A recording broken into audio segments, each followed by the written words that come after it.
What it do, man? It's your boy Bow Weezy, man. Cash Money, Young Money. You already know how it's going down. Real Talk NY.net. Nigga, my main thing right now is a documentary because I got so much to tell, so much to talk about. And I got so much to let people in. Like so many people hate on me is not even funny, and I don't even be knowing why they hate. Because I ain't doing nothing wrong to nobody. I don't get on records dissing niggas. Like, I'm just doing me, and niggas don't like it. So that's how I know I got to be doing something right. Niggas don't like to see you win. And a hater is a nigga who feel like they can do your job. And it frustrates them because they want to do it so bad, but they pride is in the way and they don't know how to ask for help. Instead of a nigga hating, I'm too much of a cool, low-key, real little nigga. I be like, I don't know how a motherfucker don't like me. Like, you don't even know me personally. I'd rather for a nigga to say I don't like his music, but I fuck with the little homie. Because I do the same thing as artists out here. I be like, I can't stand their music, but I fuck with them personally, though.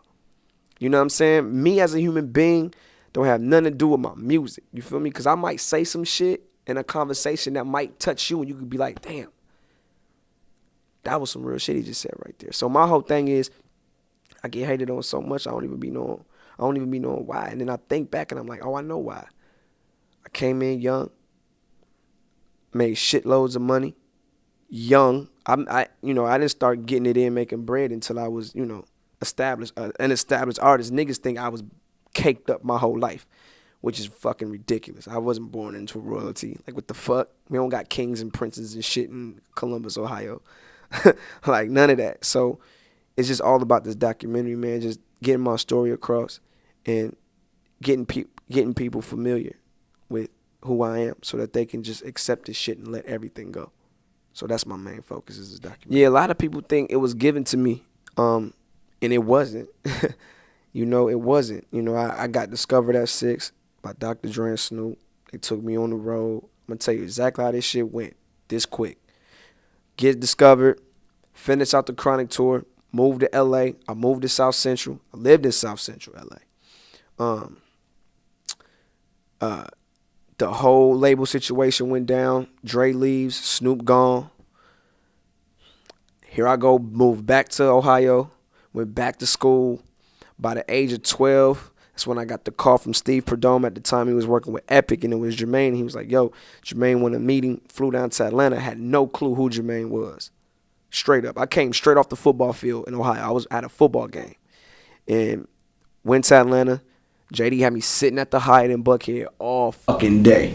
Just like, I felt like he shitted on me. I was so mad. He just had me in the Hyatt hotel just all day. I'm like, yo, what? And I remember, and that's basically how it all happened. I grinded. And to really fuck niggas' heads up, at 7 and 8, I was at Jack the Rapper shredding niggas. Like, I had to do the whole Jack the Rapper thing. And, like, that's what bothers me because I always feel like I'm the baby brother of hip-hop. And being that niggas don't really know my story, and I'm not mad at the people for their comments or how they feel, it's because of the lack of information. They don't know.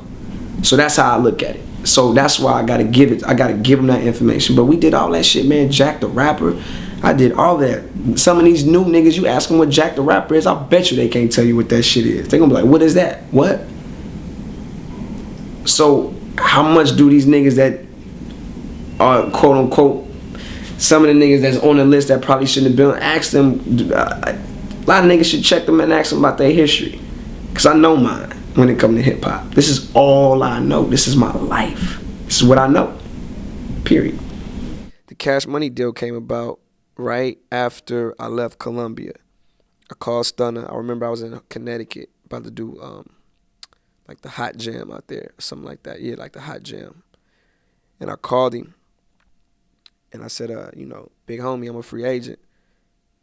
And he was like, no, let's make it happen. And I was like, cool. He said it'd be done in a week, and it was done in a week. That's how it happened. So what made you decide to go to Cash Money? What made me decide to go to Cash Money was the fact, a couple reasons. One reason was just I wanted to be comfortable, and I also wanted to not only have fun making music again, but being around a crew of people who want the same goal as I do. And that's to be the best. That's just to be the best. Why are you in this shit if you don't want to be the best? and everybody should feel like they the best. And just by their movement, I knew where I needed to go. You know what I'm saying? I could have went to Atlantic. I met with Atlantic. I met with tons of labels. And, you know, everybody wanted me. But I was so scared to go back to a major because I didn't want to be by myself fighting by myself, and I didn't trust a major after that because I felt like they don't really know, like majors, they not really in the street, so they don't really know what the youth want, and I feel like they don't really know what hip-hop fans like really want. Like a label like Def Jam, of course, because all they breed off of is hip-hop. Interscope, all they breed off of is, you know, big pop acts, and, you know, they've been having the top rappers for years, too. So I just, it was hard for me to trust again, especially after the whole Columbia thing. And I just really wanted to get with some guys who was young, youthful, wanted to win. And, you know, I can come in and also open up a lot of opportunities for all the other artists, whether that's on the movie side of things. I could open that up for them and just create outlets and just fill in that spot. Now we got everything. You got Wayne, the best rapper. We got Nicki, the female. You got Drizzy, the you know, the newcomer, you know, the hottest new artist. You got me. You know what I'm saying? And, you know, I'm the triple threat rapper, actor. I do it all. You got Kevin Rudolph, he rock. Jay Sean Pop. So we cover from every board. We don't need nobody. So when we go on tour, we can just take us. And we cool. Cash Money, we don't want to just be one-minded. We want it all. Everybody's always quick to say that's not hip-hop what they doing, or it's a lot of pop rap that they do. But we just want everything. It's not just about rap. You know what I'm saying? We want pop. We want rock. We want country if we can get it. We want movies. We want everything. And I think a lot of back then, if you look, a lot of people, they were just so stuck in hip hop, just rap. You know what I'm saying? And maybe they didn't, and probably didn't have the tools to, you know, to be able to handle artists other than a hip hop artist. You know what I'm saying? So for us, it's just like we just got the right tools. We know. Like, we know the game. We know the system unlike nobody else. And that's why you constantly see us winning, regardless of what it is. You know what I'm saying? If it's a hit record, if it's an album, whatever it is, because we got the blueprint. We know the game. And I'm being coached by Stunner. So that's how I know the game now. You know what I'm saying? And, I mean, it's ill. I ain't going to give y'all the blueprint. I can't do that, though. But, you know, but just get used to us still dominating. You know what I mean? Cash Money, Young Money, we going to be here for a long time. Ain't nobody in their 30s. Nobody. Me and Drizzy the same age. Ain't nobody in their 30s. You know what I'm saying? So we can do this shit for another 25 years. All of us. I always look at it like Cash Money. Our roster is ridiculous. We're like the Miami Heat of the industry. Our roster is crazy. As far as crew wise, it's ridiculous. You got 4 artists on your label that sell records and do their own tours. So when we all come together, it's gonna just be a fucking, I don't even know, not even an extravaganza. That shit is gonna be crazy. You got me, I can sell out the Garden by myself. Wayne can do it by himself. Drizzy on tour now.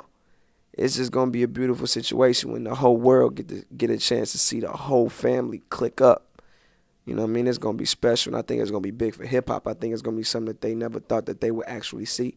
One night on one stage, Bow Wow, Drizzy, Nicki, Lil Wayne, Birdman, the whole Young Money family, and the whole entire Cash Money family. Going to be stupid.